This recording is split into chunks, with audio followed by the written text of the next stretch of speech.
Hey my loves, இன்னைக்கு நம்ம பார்க்க போற படம் என்னன்னா 2026 வெளியான ஹனி அப்படின்ற ஒரு ஹாரர் த்ரில்லர் படத்தை பத்தி தாங்க பார்க்க போறோம். இந்த படம் இப்ப மல்டி லாங்குவேஜஸ்ல வெளியா இருக்குங்க, தமிழ்லயும் அவைலபிளா இருக்கு. இந்த படத்தோட ஒன்லைனர் என்னன்னா, ஆனந்த் அப்படின்றவருக்கு திருமணமாய் ஒரு பெண் குழந்தை இருக்குதுங்க. ஆனந்த் ஒரு கவர்மெண்ட் ஆபீஸ்ல வேலை பார்த்துட்டு இருக்காருங்க. நல்ல வேலை, நல்ல சம்பளம், அன்பான மனைவி, அழகான குழந்தை அப்படின்னு சந்தோஷமான ஒரு வாழ்க்கையை வாழ்றதை விட்டுட்டு ஒரு பிளாக் மேஜிக் சம்பந்தப்பட்ட விஷயங்களை எல்லாம் ட்ரை பண்ண ஆரம்பிக்கிறாருங்க. இதனால அடுத்தடுத்து பிரச்சனைகளை சந்திக்க ஆரம்பிக்கிறாருங்க. அதீத சக்தி மற்றும் செல்வாக்கு அடையணும் அப்படின்றதுக்காக தான் பெத்த மகளையே கொடுக்கறதுக்கு ஏற்பாடு பண்றாருங்க. எங்க தன்னோட மனைவி தட்டி கேட்டுருவாளோ அப்படின்னு சொல்லிட்டு அவருடைய மனைவியை பயங்கரமா அபியூஸ் பண்ண ஆரம்பிக்கிறாருங்க. ஆனந்த் கிட்ட இருந்து மனைவியும் குழந்தையும் செத்தாங்களா பொழைச்சாங்களா அப்படின்றது தான் மொத்த படமே. ரொம்ப இன்ட்ரெஸ்டிங்கா இருக்கும். இந்த வீடியோவை ஸ்கிப் பண்ணாம பாருங்க. நீங்க பார்த்துட்டு இருக்கிறது சரண் என்டர்டைன்மெண்ட். நான் தான் சரண். வாங்க வீடியோக்குள்ள போலாம். இந்த படத்தோட கதைக்குள்ள போறதுக்கு முன்னாடி ஒரு சில விஷயங்களை பத்தி நம்ம கிட்ட சொல்றாங்க. முன்னொரு காலத்துல பிளாக் மேஜிக் அப்படின்ற விஷயம் அதிக அளவுல பின்பற்றப்பட்டு வந்துட்டு இருந்துச்சு. நாளடைவுல மக்களுக்கு அது மேல இருக்கக்கூடிய இன்ட்ரெஸ்ட் குறைய ஆரம்பிச்சிருச்சு. இந்த செய்வினை வைக்கிறது அப்படின்றத தொழிலா பண்ணிட்டு இருந்தவங்களும் காணாம போயிட்டாங்க. அப்படியே இன்றைய காலகட்டத்துக்கு வந்தோம்னா எஜுகேஷன், சயின்ஸ், டெக்னாலஜி அப்படின்னு சொல்லிட்டு பயங்கரமான வளர்ச்சிங்க. மக்களுக்கு இதை பத்தின விழிப்புணர்வு நிறையவே இருக்கு. அதனால இந்த மாதிரியான விஷயங்களை யாருமே பின்பற்றது கிடையாது. ஜஸ்ட் ஒரு ஹாரர் எக்ஸ்பீரியன்ஸுக்காக படங்களா மட்டுமே தான் பார்த்துக்கிட்டு இருக்கிறோம். ஆனா இன்றைய காலகட்டத்திலையும் இதெல்லாம் ஃபாலோ பண்ணக்கூடிய சில மோசமான மனிதர்கள் இருக்கிறாங்க. அந்த மாதிரியான ஒரு மனிதனுடைய கதை தாங்க இந்த படம். ஒரு தாயை பத்தின கதை, அந்த தாயோடைய பிள்ளைய பத்தின கதை அப்படின்னு சொல்லி இந்த படத்துக்குள்ள நம்மள கூட்டிட்டு போறாங்க. படத்தோட ஸ்டார்டிங் சீன்ல இரவு நேரத்துல காட்டுக்குள்ள ஒரு கும்பல் நுழையுதுங்க. காட்டுக்குள்ள இருக்கக்கூடிய ஒரு சீக்கிரட்டான குகைக்குள்ள இவங்க ஒரு விசித்திரமான வழிபாட்டு முறையை பண்ணிக்கிட்டு இருக்காங்க. சாதாரணமா நம்ம சாமி கும்பிடுவோம் இல்லையா, அந்த மாதிரியான வழிபாட்டு முறையா இல்ல, சற்றும் கொஞ்சம் மாறுபட்ட வழிபாட்டு முறையா தான் இருக்குது. ரொம்ப ஆக்ரோஷமாவும் பாக்குறதுக்கு கொஞ்சம் பயத்தை ஏற்படுத்துற மாதிரியும் இருக்குது. அங்க கட் பண்ணா ஒரு அம்மாவையும் சின்ன பொண்ணையும் நம்ம கிட்ட காட்டுறாங்க. அவங்களுடைய முகம், ட்ரெஸ் எல்லாமே ரத்தமா இருந்துகிட்டு இருக்குது. ஒரு பக்கெட்டை தூக்கிட்டு வந்து வைக்கிறாங்க. தரையெல்லாம் கூட ரத்தமா இருந்துகிட்டு இருக்குதுங்க. அப்ப அந்த சின்ன பொண்ணு கேக்குறா, அம்மா நம்ம கூட ஹனியும் வருமா அப்படின்ட்டு. இதை கேட்டதும் அந்த அம்மா பாத்தீங்கன்னா அப்படியே அழுவ ஆரம்பிக்கிறாங்க. அந்த பொண்ணு சொல்றா, இந்த ஹனி எங்க போச்சுனே தெரியல, நீங்க பாத்தீங்களா அப்படின்னு சொல்லிட்டு.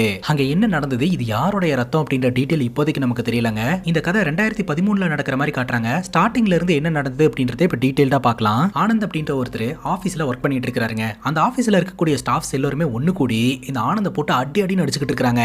சட்டை கிழிஞ்சு ரத்த வர அளவுக்கு அடிச்சுக்கிட்டு இருக்காங்க. அங்க இருக்கக்கூடிய ஒரு ஸ்டாஃப் சொல்றாங்க, நான் முன்னாடியே இவர் இதெல்லாம் பண்ணிட்டு இருக்காரு அப்படின்னு சொன்னேன், ஆனா நீங்க தான் யாருமே கண்டுக்கவே இல்லை அப்படின்ட்டு. சரி, இவனை பத்தி போலீஸ்ல கம்ப்ளைண்ட் கொடுத்துடலாம் அப்படின்னு சொல்ல, போலீஸ் இந்த மாதிரியான விஷயங்களை எல்லாம் எடுத்துக்கவே மாட்டாங்க. இவன் இங்க வேலை பார்த்தா தானே நமக்கு ப்ராப்ளம், இவனை இந்த வேலையில இருந்து தூக்கிட வேண்டியதான் அப்படின்னு சொல்லிட்டு உடனடியா மேல் இடத்துல பேசி ஆனந்த வேலையை விட்டு தூக்கிடுறாங்க. ஆனந்த் என்ன தப்பு செஞ்சாரு அப்படின்னு இத்தனை பேர் கூடி அடிக்கிறாங்கன்னு பார்த்தா இவரு பிளாக் மேஜிக் சம்பந்தப்பட்ட விஷயங்களை எல்லாம் பிராக்டிஸ் பண்ணிட்டு இருந்திருக்காருங்க. அதுவும் அந்த ஆபீஸ்குள்ளேயே அது சம்பந்தப்பட்ட பொருட்கள், மந்திரிச்ச தகடு அப்படின்னு சொல்லிட்டு ஏகப்பட்ட விஷயங்களை அந்த டிராயருக்குள்ள வச்சிருந்திருக்காரு. மத்த ஸ்டாஃப்ஸ் யாராவது அங்க ஃபைல் எடுக்கிறதுக்கு போனாங்கன்னா அதை பார்த்து பயந்துடுறாங்க. இதை இவர் தொடர்ந்து பண்ணிக்கிட்டு இருக்காரு அப்படின்னு சொல்லிட்டு தான் எல்லா பேரும் ஒண்ணு கூடி நம்ம ஆனந்த் அடிச்சு விரட்டி விட்டாங்க. இப்ப ஆனந்த் பாத்தீங்கன்னா வீட்டுக்கு வராரு. வீட்டுல ஆனந்தோடைய மனைவி அவங்களுடைய குழந்தைய தொட்டில போட்டு ஆட்டிக்கிட்டு இருப்பாங்க. என்னாச்சு ஆனந்த், உடம்பெல்லாம் இப்படி காயமா இருக்குது, வா ஹாஸ்பிட்டலுக்கு போலாம் அப்படின்னு கேட்க, அதுக்கு இந்த ஆனந்த் சொல்லுவாரு, எப்ப இந்த குழந்தை பிறந்ததோ அப்பவே எனக்கு துரதிர்ஷ்டம் ஆரம்பிச்சிருச்சு, இந்த குழந்தை தான் என்னோட பேட் லக்கே, என்னோட வேலை போயிடுச்சு அப்படின்ற மாதிரி சொல்ல மனைவி சத்தம் போடுறாங்க, உன் மேல இருக்கக்கூடிய மிஸ்டேக்னால தான் உன்னை வேலை விட்டு தூக்கி இருந்திருக்காங்க, நீ குழந்தைய சாக்காட்டாத அப்படின்னு சொல்ல இவர் பாட்டுக்கு வீட்டுக்குள்ள போறாருங்க. வீட்டுல பிரேயர் பண்றதுக்காக சாமி போட்டோஸ் எல்லாம் இருக்கு இல்லையா, அது எல்லாத்தையுமே எடுக்கிறாருங்க. எடுத்துட்டு இவர் ஒரு விசித்திரமான போட்டோவை அந்த இடத்துல வைக்கிறாரு. அந்த போட்டோல இருக்கிற கடவுளை நினைச்சு ஒரு வழிபாடு பண்றாருங்க. அதுக்கப்புறம் இவர் வேலைக்கு போறதையே நிப்பாட்டிட்டாருங்க. சோ இது சம்பந்தப்பட்ட விஷயங்களை மட்டுமே இவர் தொடர்ந்து பண்ண ஆரம்பிக்கிறாரு. 2019 எங்கேயோ போயிட்டு இவர் வீட்டுக்கு வராரு. வந்து பார்த்தா வீட்டு வாசல்ல நிறைய பேர் நின்னுட்டு இருக்காங்க. அவங்க எல்லாம் யாருன்னு பார்த்தா எல்லாரும் கடங்காரங்க தான். ஏன் இவங்களுக்கு எல்லாம் காசு தரலையா அப்படின்னு மனைவி கிட்ட கேட்க, மனைவி சொல்றாங்க, நான் ஒருத்தி மட்டும் வேலைக்கு போய் என்னால எத்தனை விஷயத்த பார்க்க முடியும், என்னால சமாளிக்கவே முடியல, என்னோட காசு ஃபுல்லாவே முடிஞ்சிருச்சு, அதை தாண்டியும் நிறைய பேருக்கு பாக்கி இருக்கு, அதனாலதான் எல்லாரும் இப்படி வந்து நிக்கிறாங்க, பாப்பாக்கு ஸ்கூல் ஃபீஸ் கட்ட முடியல அப்படின்னு சொல்ல, அதுக்கு கணவர் சொல்றாரு, அவளுக்கு ஸ்கூல் ஃபீஸ் கட்டுறதுனால நமக்கு எந்த பிரயோஜனம் இல்லை அப்படின்றாருங்க. ஆனந்தோடைய மனைவிக்கு ரொம்ப கோவம் வருது. பிள்ளையோட படிப்பையே நிப்பாட்ட சொல்றாரு அப்படின்னு சொல்லிட்டு, இப்ப இருக்கிற பினான்சியல் பிரச்சனையை நான் எப்படியாவது சால்வ் பண்ணிடுவேன், ஆனா தயவு செஞ்சு பூஜைக்கும் அதற்கான சாமான் வாங்குறதுக்கும் எங்கிட்ட காசு கேட்காத, சேலரியில பாதி பங்கு அதுக்கே போகுது அப்படின்னு சொல்ல கணவருக்கு கோவம் வந்து மனைவி அடிக்கிறாருங்க. அந்த நேரம் பார்த்து வெளியில ஒரே சத்தமா இருக்குது. என்ன ஏதுன்னு வெளியில வந்து பார்த்தா அந்த ஏரியால இருக்கக்கூடிய எல்லாருமே ஹவுஸ் ஓனர் கிட்ட கம்ப்ளைண்ட் பண்றாங்க, தயவு செஞ்சு இந்த ஆளை இந்த வீட்டை விட்டு காலி பண்ண சொல்லிருங்க, ஏன்னா இந்த ஆளு தேவையில்லாத ஆக்டிவிட்டில எல்லாம் ஈடுபட்டு இருக்காரு, செய்வினை வைக்கிறது, பிளாக் மேஜிக் பண்றது அப்படின்னு சொல்லிட்டு பல தேவையில்லாத விஷயங்கள் எல்லாம் இவர் இந்த ஏரியாக்குள்ள பண்ணிக்கிட்டு இருக்காரு. இதை இங்க இருக்கிற நிறைய பேர் பார்த்துட்டாங்க. அதனாலதான் அடுத்தடுத்து இந்த ஏரியால இருக்கிறவங்களுக்கு எல்லாம் உடம்பு சரியில்லாம ஆகுது, இவன் இங்க இருக்கிறது யாருக்குமே சேஃப் இல்லன்னு தோணுது அப்படின்னு சொல்ல ஹவுஸ் ஓனரும் டென்ஷன் ஆயிடுறாருங்க. இத்தனை பேர் என் வீட்டு முன்னாடி நின்று வந்து கேள்வி கேட்கறாங்க, இது என்ன என்னோட விதியா, 4 நாள் நான் டைம் தரேன், வீட்டை காலி பண்ணிட்டு போயிருங்க, அப்படி இல்லைன்னா வீட்டுக்குள்ள இருக்கக்கூடிய பொருட்களை எல்லாம் தூக்கி வீசுற மாதிரி இருக்கும் அப்படின்ட்டு அவர் போயிடுறாருங்க. இதை கேட்டு நம்ம ஆனந்தோடைய மனைவிக்கு ரொம்ப கஷ்டமா இருக்குதுங்க. ஏன்னா ஆனந்தோடைய மனைவி பாத்தீங்கன்னா ரொம்ப டீசென்டான ஒரு ஆளு. கணவர்னால பல பிரச்சனைகளை சந்திக்கும் போது அவங்களுக்கு ரொம்பவே கஷ்டமா இருக்குது. இப்போ இந்த கதை 2022 நடக்கிற மாதிரி காட்டுறாங்க. இவங்க ஒரு வீட்ல ஸ்டே பண்ணிருப்பாங்க கைஸ். அந்த வீட்ல இன்னொரு போர்ஷன் இருக்கும். அந்த வீட்ல ஒரு அப்பாவும் பொண்ணும் குடி வந்திருப்பாங்க. சோ அந்த பொண்ணு பாட்டு பாடிட்டு இருக்கிறத கேட்டுட்டு ஆனந்தோடைய பொண்ணு, அம்மா என்னையும் அந்த அக்கா கிட்ட கூட்டிட்டு போறீங்களா, நானும் பாட்டு கத்துக்கணும்னு ஆசைப்படுறேன் அப்படின்னு சொல்ல, உடனே ஆனந்தோடைய மனைவி பாத்தீங்கன்னா பொண்ணை கூட்டிட்டு போயிட்டு, நாங்க கீழ் போர்ஷன்ல தான் வாடகைக்கு இருந்துட்டு இருக்கிறோம், உங்க பாட்டை கேட்டோம், என் பொண்ணு இன்ட்ரெஸ்டடா இருந்துட்டு இருக்கா அப்படின்ற மாதிரி சொல்லி ஜாயின் பண்ணி விடுறாங்க. அது மட்டும் இல்லாம நம்ம ஆனந்தோடைய மனைவி ஸ்கூல் டீச்சரா இருந்துட்டு இருக்காங்க கைஸ். அவங்களும் மியூசிக் டீச்சரா இந்த ஊருக்கு வந்ததா வந்து சொல்றாங்க. ராத்திரி நேரம் ஆனந்த் சோழி உருட்டி ஏதோ ஒரு கணக்குகள்லாம் போட்டு பாத்துக்கிட்டு இருக்காருங்க. அதுக்கப்புறம் ஊர் உறங்கின நேரமா பார்த்து ராத்திரி நேரம் ஒரு மர்ம நபர் வராருங்க. அந்த நபருடைய பேரு சாரங்கபாணின்னு சொல்லிட்டு, நம்ம ஆனந்தும் சாரங்கபாணியும் சேர்ந்துதான் இந்த பிளாக் மேஜிக் சம்பந்தப்பட்ட விஷயங்கள் எல்லாம் ஈடுபட்டு இருக்காங்க போல. பிளாக் மேஜிக் எல்லாம் பண்றதுக்காக ஏதோ ஒரு விஷயத்த சொல்லி வச்சிருக்காங்க. அது இன்னும் 20 நாள்ல கிடைச்சிரும், போய் வாங்கிட்டு தான் வரணும் அப்படின்னு சொல்ல, எல்லாமே ஓகே, என் பொண்ணு அப்படின்றதுனால தான் நான் யோசிக்கிறேன் அப்படின்னு இந்த ஆனந்த் சொல்றாரு. நாம ஒரு வாட்டி இதை பண்ணி சக்சஸ் பார்த்துட்டோம் அப்படின்னா இதுக்காக நிறைய பேர் வெளியில காத்துக்கிட்டு இருக்காங்க, ஒரு வாட்டி இதுல இறங்கிட்டா இதை பத்தி யோசிக்கவே கூடாது அப்படின்னு சாரங்கபாணி சொல்றாருங்க. பேசிக்கா ஆனந்தோடைய பொண்ணு இருக்கா இல்லையா, அவளை வச்சுதான் ஏதோ ஒரு பிளாக் மேஜிக்க பண்ண போறாங்க, அதற்காக மனைவி தடையா இருப்பாங்க அப்படின்ற மாதிரி ஆனந்த் சொல்றாரு. அதெல்லாம் எனக்கு தெரியாது, நீ தான் பேசி கன்வின்ஸ் பண்ணணும் அப்படின்னு சொல்லிட்டு இந்த சாரங்கபாணி அந்த இடத்துல இருந்து கிளம்பிடுறாரு. ஆனா இவங்க ரெண்டு பேரும் பேசிக்கிட்டு இருந்ததை ஆனந்தோடைய மனைவி ஒட்டி கேட்டுறாங்க. அவர் போன உடனே ஆனந்த் கிட்ட பிரச்சனை பண்ண ஆரம்பிக்கிறாங்க. யார் அந்த நபர், அதுவும் ராத்திரி நேரத்துல மீட் பண்றீங்க, என்ன பண்ணிட்டு இருக்கீங்க அப்படின்னு கேட்க, பாத்துட்டியா அப்படின்னு கேக்குறாங்க. எல்லாத்தையும் கேட்டுட்டேன் அப்படின்ற மாதிரி மனைவி சொல்ல, மனைவியை போட்டு இவர் அடி அடி நடிக்கிறாருங்க. இந்த விஷயத்துல நீ தலையிடக்கூடாது, நான் எடுக்கிறது தான் முடிவு அப்படின்னு சொல்லிட்டு அடி தாங்க முடியாம ஆனந்தோடைய மனைவி சத்தம் போட ஆரம்பிக்கிறாங்க. அந்த நேரம் பார்த்து காலிங் பெல் அடிக்கிற சவுண்ட் கேக்குது. சத்தம் போடக்கூடாது அப்படின்னு மிரட்டிட்டு போய் கதவை ஓபன் பண்ணா அந்த மியூசிக் டீச்சரும் அவங்க அப்பாவும் தான் வந்திருக்காங்க. ஒரே சத்தமா இருந்தது, அதான் என்னன்னு பாத்துட்டு போலான்னு வந்தோம் அப்படின்னு சொல்ல, அதுக்கு இந்த ஆனந்த் சொல்றாரு, யூசுவலா கணவன் மனைவிக்குள்ள நடக்கக்கூடிய பிரச்சனை தான் அப்படின்னு சொல்ல, பட்டுன்னு அந்த மியூசிக் டீச்சர் அவங்க பொண்ணு அந்த இடத்துல இருந்து கூட்டிட்டு போயிடுறாங்க. அந்த மியூசிக் டீச்சரோட அப்பா சொல்றாரு, கணவன் மனைவிக்குள்ள பிரச்சனை வரது சகஜம் தான், ஆனா அது 4 செவுத்துக்குள்ள தான் இருக்கணும், வெளியில சத்தம் கேட்கற அளவுக்கு சண்டை போடக்கூடாது, அதுவும் குழந்தை முன்னாடி சண்டை போட்டுட்டு இருக்கீங்க, குழந்தை இன்னைக்கு ராத்திரி எங்க வீட்டுல இருக்கட்டும் அப்படின்னு சொல்லிட்டு அங்கிருந்து போயிடுறாருங்க. வழக்கம் போல ஆனந்தோடைய மனைவி ஸ்கூலுக்கு போறாங்க. லஞ்ச் டைம்ல பாத்தீங்கன்னா ஆனந்தோடைய மனைவியை இந்த மியூசிக் டீச்சர் மீட் பண்றாங்க. நேத்து ராத்திரி உங்க பொண்ணை என் பக்கத்துல தான் படுக்க வச்சு தூங்க வச்சேன், ஆனா காலையில எழுந்திருச்சு பார்க்கும்போது அவ என் பக்கத்துல இல்ல, சோஃபால படுத்துட்டு இருந்தா, இப்ப பிரச்சனை எல்லாம் சால்வ் ஆயிருக்கும்னு நினைக்கிறேன், நேத்து ராத்திரி நாங்க இடையில வந்தது உங்க கணவருக்கு எதுவும் ப்ராப்ளமா அப்படின்ற மாதிரி கேட்க, அப்படியெல்லாம் ஒன்றும் கிடையாதுங்க, யூசுவலாவே எங்களுக்கு இப்படிதான் சண்டை நடந்துகிட்டு இருக்கும் அப்படின்ற மாதிரி ஆனந்தோட மனைவி சொல்றாங்க. அது மட்டும் இல்லாம ஆனந்தோட மனைவியும் நல்லா பாடுவாங்களாம், கிட்டத்தட்ட 7 வருஷமா சங்கீதம் கத்துக்கிட்டாங்களாம். கல்யாணம் ஆனதுக்கு அப்புறம் கணவருக்காக எல்லாத்தையும் விட்டுட்டு இப்ப வேலைக்கு போயிட்டு இருக்கிறதா வந்து சொல்றாங்க.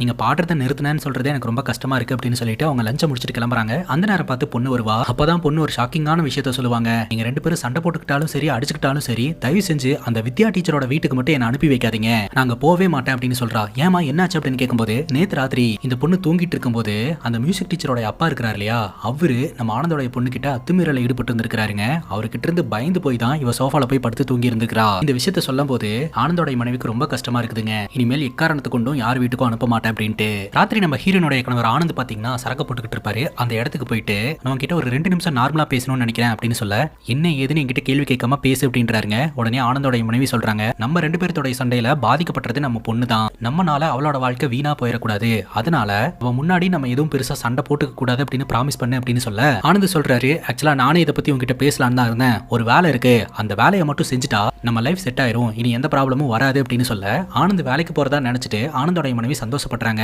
அப்படியா, ரொம்ப நல்லது, நீ என்ன சொன்னாலும் நான் செய்யறேன், நம்ம பொண்ணோட எதிர்காலம் தான் நமக்கு முக்கியம் அப்படின்ற மாதிரி இவங்க பேசுறாங்க.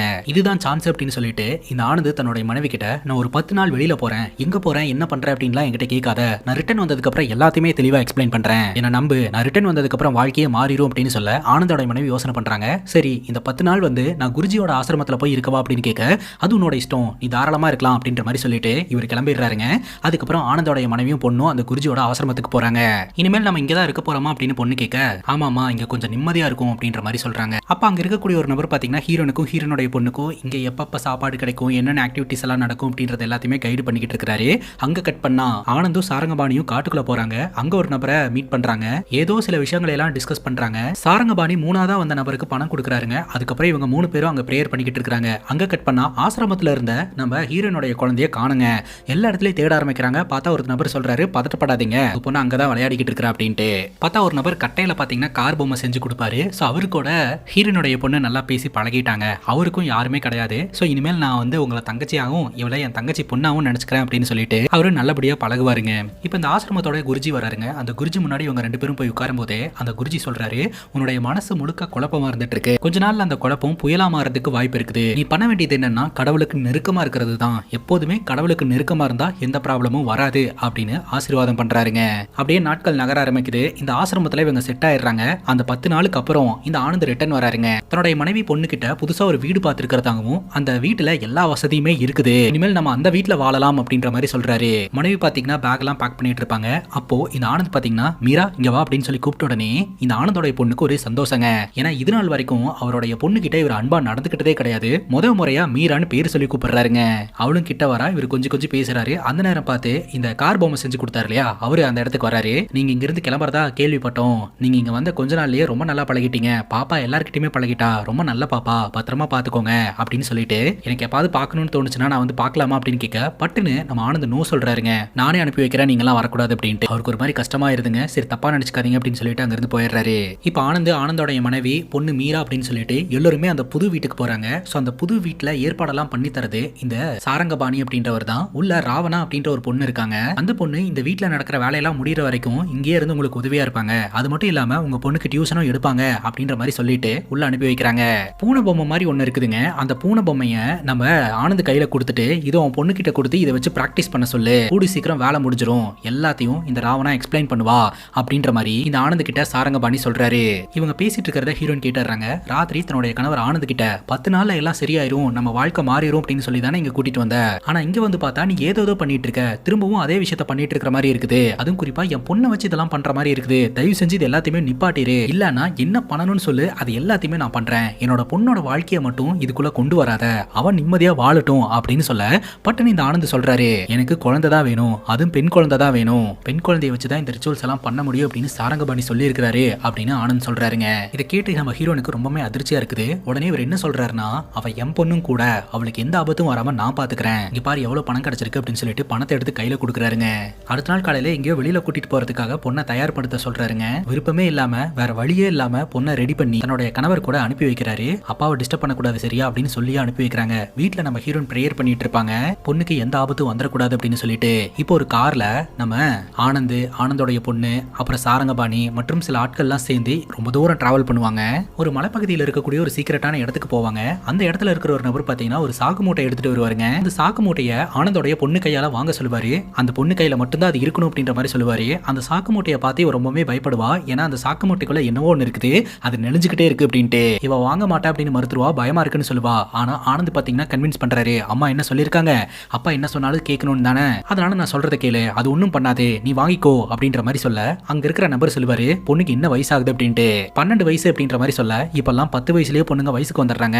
சோ இந்த விஷயம் எல்லாம் முடிகிற வரைக்கும் இந்த பொண்ணு வயசுக்கு வராம பாத்துக்கணும் அப்படின்ற மாதிரி சொல்ல அதை நான் பாத்துக்கிறேன் அப்படின்ற மாதிரி ஒரு சொல்லிடுறாரு. இப்போ பொண்ணை கூப்பிட்டு வீட்டுக்கு வருவாங்க. நம்ம ஹீரோயின் பாத்தீங்கன்னா பட்டுன்னு டோர் ஓபன் பண்ணிட்டு மீராவை டச் பண்ணலான்னு வரும்போது ஹீரோனுடைய கணவர் டச் பண்ண கூடாது அப்படின்ற மாதிரி சொல்லிடுறாரு. அதுக்கப்புறம் வீட்டுக்குள்ள போயிட்டு சாக்கு மூட்டை ஓபன் பண்ண சொல்ல சாக்கு மூட்டை ஓபன் பண்ணா உள்ள ஒரு கருப்பு கலர் பூனை இருக்குதுங்க.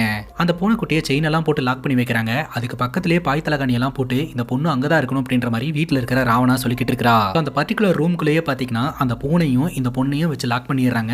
நேரத்துக்கு சாப்பாடு தண்ணி எல்லாம் கொடுக்குறாங்க.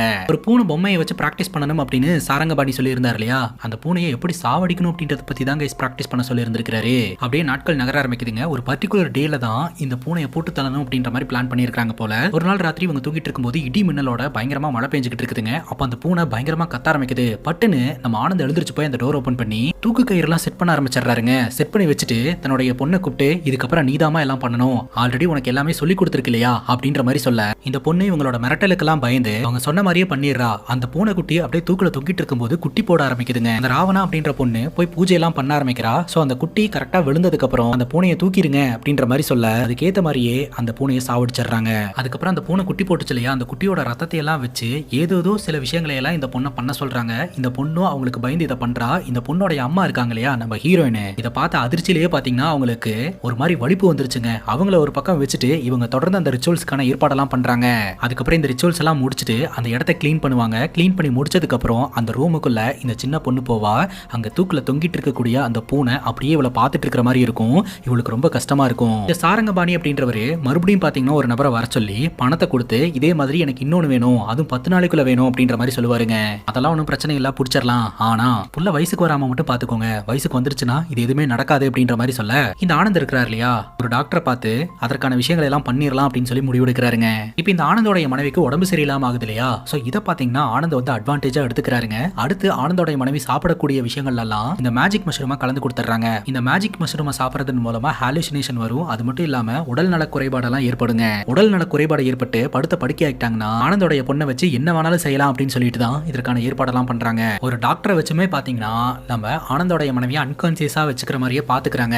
அவங்க கான்சியஸ்னஸ்ல இருந்தா இந்த ரிச்சுவல்ஸ்க்குலாம் தடையா இருப்பாங்க அப்படின்னு சொல்லிட்டு, இப்போ இந்த பொண்ணு மீரா இருக்கா இல்லையா, இவளை பாத்தீங்கன்னா அங்க இருக்கக்கூடிய ஒரு ரூம்குள்ள லாக் பண்ணிடுறாங்க. இவனால அந்த ரூம்குள்ள தூங்க முடியல. அந்த ரூமுக்குள்ள அமானுஷமான ஆக்டிவிட்டி நடக்கிற மாதிரி சத்தமெல்லாம் கேட்க ஆரம்பிக்குது. பட்டுன்னு இவ கண் முழிச்சறா. திடீர்னு இவ கண்களுக்கு கருப்பு கலர்ல ஒரு உருவம் தெரியுதுங்க. அது என்ன உருவம் அப்படின்னு பார்த்தா இவள மாதிரியே அந்த உருவம் இருக்குது. ஆனா பூனையோட சுபாவம் கொண்ட உருவமா இருக்குதுங்க. நீ யாரு, எனக்கு உன்னை பார்த்தாலே பயமா இருக்கு அப்படின்ற மாதிரி மீரா சொல்றா. அந்த பூனை சொல்லுது, என்ன பார்த்து பயப்படாத, நான் உன்னோட சிஸ்டர் தான் அப்படின்னு சொல்லிட்டு. சிஸ்டரா அப்படின்னு சொல்லி கேட்க, ஆமா உன்னுடைய அம்மாக்கு ஏன் உடம்பு சரியில்லாம ஆச்சு தெரியுமா அப்படின்னு கேட்க, மீரா தெரியாது அப்படின்னு சொல்றா. உன்னுடைய அம்மாவை அன்கான்சியஸான சூழ்நிலையில வச்சு உன்னை வெளியில கூட்டிட்டு போறதுக்கு தான் இவங்க பிளான் பண்றாங்க. உனக்கு உன்னுடைய அம்மாவை பார்க்கணும் போல இருக்கா அப்படின்னு கேட்க, ஆனா ராவணா தான் ரூம் லாக் பண்ணி வச்சிருக்கா, சாவி இல்ல அப்படின்னு சொல்ல, சாவியை எடுத்துட்டு வரதுக்கு நான் உனக்கு உதவி செய்யறேன் அப்படின்னு சொல்லிட்டு அந்த பூனை உருவம் உதவி செய்யுதுங்க. இவங்க சாவி எடுக்கிறதுக்காக போயிருப்பாங்க இல்லையா, அந்த டைம்ல இந்த ராவணா இருக்க மாட்டா. ராவணாவும் ஆனந்தும் ஒரு ரூம்குள்ள ஒன்னா இருப்பாங்க. அந்த கேப்பை பயன்படுத்தி இவ சாவி எடுத்துருவா.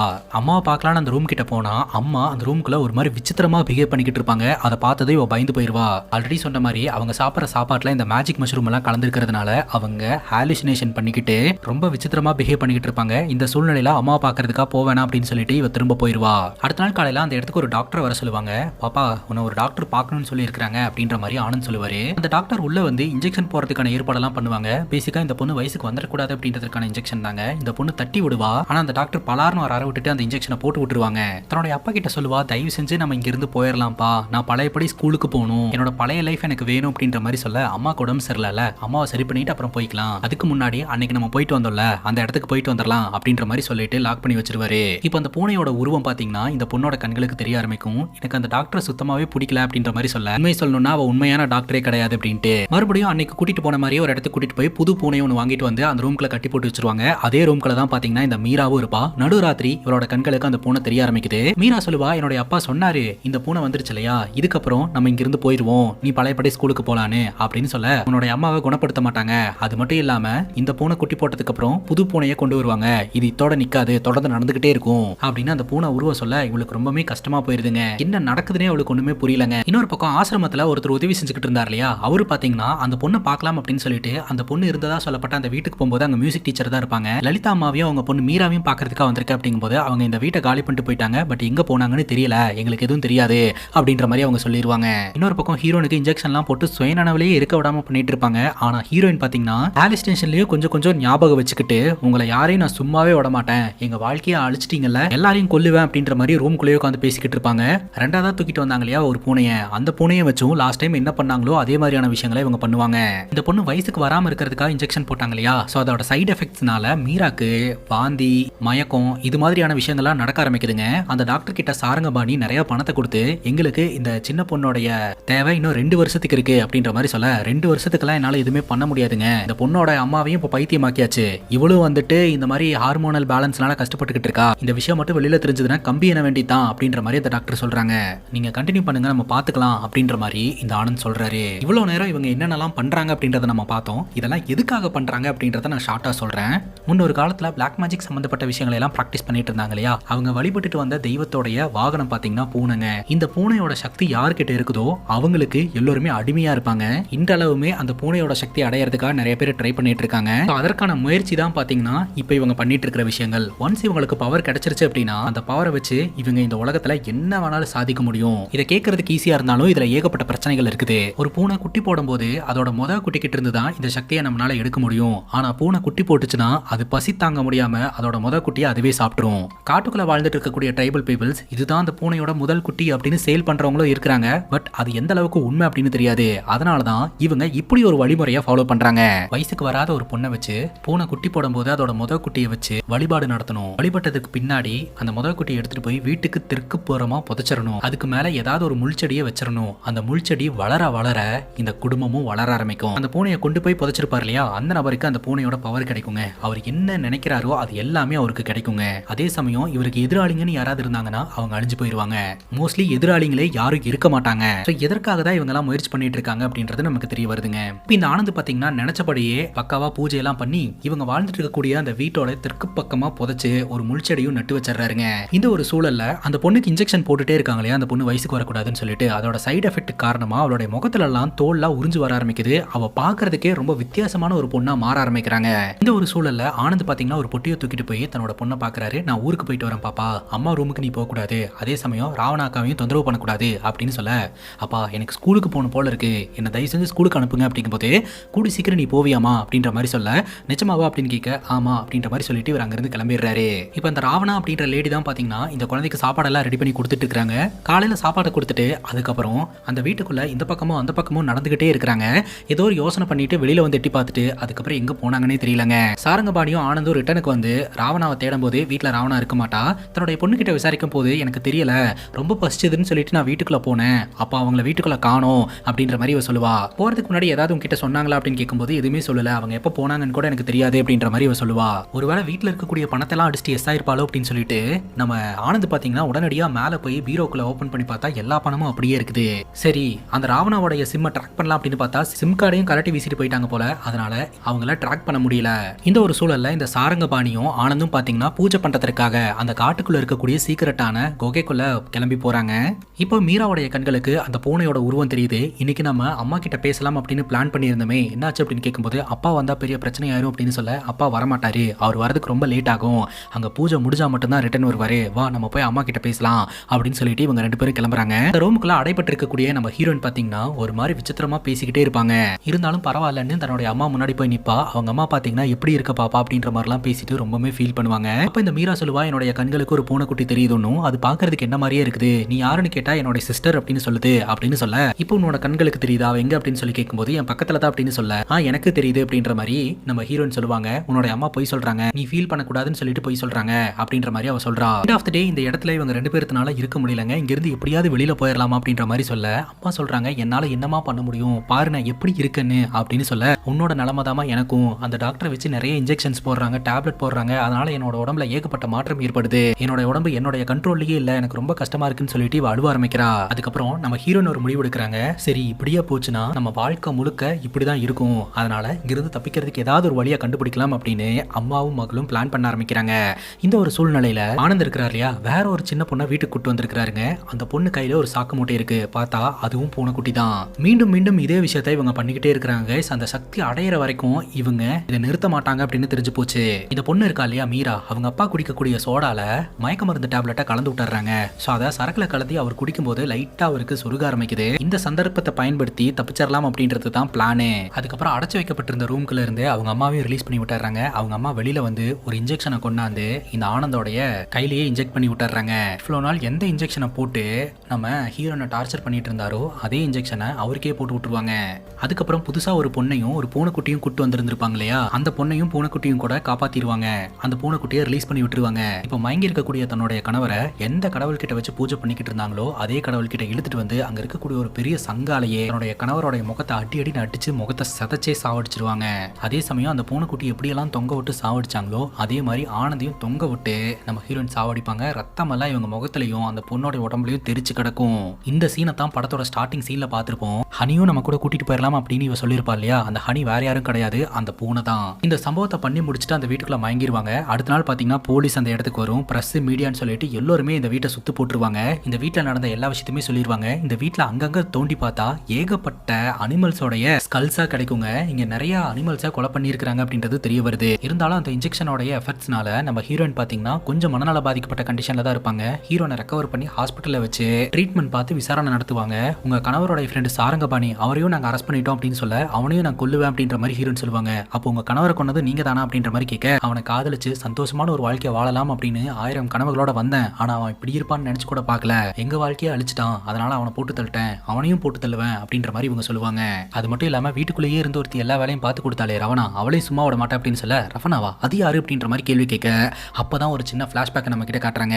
ரவணா வீட்டுல இருக்கும்போது கதவு தட்டுற சத்தம் கேட்குங்க. யாருன்னு பார்த்தா அந்த ஆசிரமத்துல ஒரு நபர் இவங்களுக்கு உதவி செஞ்சுட்டு இருந்தாரு, அவர் தான் வந்திருப்பாரு. இந்த மாதிரி லலிதா அம்மாவும் அவங்க பொண்ணு இங்க இருக்கிறதா நான் கேள்விப்பட்டேன், அதான் பார்த்துட்டு போலான்னு வந்தேன் அப்படிங்கும் போது அவங்களுக்கு உடம்பு சரியில்லை அப்படின்னு ரவணா சொல்லுவா. சரி அவங்கள நான் பார்க்கணும் அப்படிங்கும் போது அவங்க வீட்டுல இல்ல அப்படின்னு ரவணா சொல்லுவா. அந்த நேரம் பார்த்து அந்த இடத்துக்கு இந்த சின்ன பொண்ணு வந்து நிப்பா. இவ ஏன் அப்படி இருக்கா, இவளோட முகமெல்லாம் என்ன ஆச்சு அப்படின்ற மாதிரி கேட்க, அவளுக்கு உடம்பு சரியில்லை அப்படின்ற மாதிரி ராவணா சொல்ல, உடனடியா வீட்டுக்குள்ள வந்து அந்த பொண்ணு கிட்ட என்னமா நடக்குதுங்க அப்படின்னு கேட்க, அந்த பொண்ணு ராவணாவை பார்த்துட்டு சொல்றதுக்கு ரொம்பவே பயப்படுவா. இந்த ஒரு சூழல்ல இந்த ராவணா பாத்தீங்கன்னா ஹீரோயினை அடைச்சு வச்சிருக்கிற ரூம்குள்ள போயிட்டு உனக்கு யாருமே இல்ல அப்படின்னு ஆனந்த் சொன்னா, ஆனா இப்படி ஒரு ஆள் தேடி வந்திருக்காரு, உன இன்ஜெக்ஷன் போட்டு என்ன பண்றேன்னு பாருன்னு இன்ஜெக்ஷன் போடலான்னு வரும்போது அங்க இருக்கக்கூடிய சங்கிலியை வச்சு ராவணாவை இழுத்து போட்டு அந்த இடத்துலயே நம்ம ஹீரோயின் சாவடிச்சிருந்திருப்பாங்க. இந்த விஷயத்தை எல்லாம் தெரிஞ்சுக்கிட்ட அந்த நபர் பாத்தீங்கன்னா இந்த ராவணா அப்படின்ற அந்த லேடியோட டெட் பாடியை புதைக்கிறதுக்கு உதவி செஞ்சிருந்திருக்காருங்க. அவர் தான் புதைச்சு வச்சிருந்திருக்காரு. அந்த உண்மையை போலீஸ்ல சொல்லி சரண்டரும் ஆயிடுறாரு. அதுக்கப்புறம் தான் போலீஸ்க்கு எல்லா விஷயமும் தெரிய வந்து இந்த வீட்டுக்கு வந்திருக்காங்க. வீட்டுக்கு வந்து பார்க்கும்போது ஆல்ரெடி கணவருடைய கதையை நம்ம ஹீரோயின் முடிச்சிட்டாங்க. அப்பதாங்க இன்னொரு விஷயமும் தெரிய வருது. ஆக்சுவலா அந்த லேடி போட்ட இன்ஜெக்ஷன் வந்து அந்த குழந்தையோட உடம்புக்குள்ள பூந்து அந்த குழந்தையோட உடம்புல ஏகப்பட்ட மாற்றத்தை ஏற்படுத்தி தினம் தானே அந்த குழந்தை வலியாலையும் வேதனையாலையும் துடிச்சுக்கிட்டு இருந்திருக்கிறா. அவ இப்படி துடிச்சு வாழ்றத பார்த்து ரொம்ப கஷ்டப்பட்ட ஹீரோயின் பாத்தீங்கன்னா அவங்களுடைய குழந்தையும் கருணை கொலை பண்ணிட்டு தான் சொல்றாங்க. அந்த வீட்டை சுத்தி தோண்டும் போது குழந்தையோட டெட் பாடியும் கிடைக்குதுங்க. உண்மையை சொல்லணும்னா நம்ம ஹீரோயின் இருக்காங்க இல்லையா, அவங்க மயக்க நிலையிலேயே இருக்கணும்னு சொல்லிட்டு ஏகப்பட்ட டேப்லெட்ஸ் இன்ஜெக்ஷன் எல்லாம் போட்டு வச்சிருந்தாங்க இல்லையா, அது எல்லாமே ஹீரோனுக்கு ஒரு ஹாலுசினேஷன் கிரியேட் பண்ணி எது உண்மை எது பொய்னே தெரியாம எல்லா விஷயத்தையுமே பண்ணிட்டு இருந்திருக்காங்க. இத்தோட இந்த படம் முடியுதுங்க. இந்த படத்தை பத்தி நீங்க என்ன நினைக்கிறீங்கன்னு உங்களுடைய கருத்தை கமெண்ட் செக்ஷன்ல பதிவு பண்ணுங்க. அண்ட் இதே மாதிரி வேற எதனா படத்தை பத்தி பேசணும் அப்படின்னு நினைச்சாலும் படத்துடைய பேரை கமெண்ட் செக்ஷன்ல சொல்லுங்க. இதே மாதிரி வேற ஒரு நல்ல வீடியோல வந்து சந்திக்கிறேன். Love you guys, take care and cheers.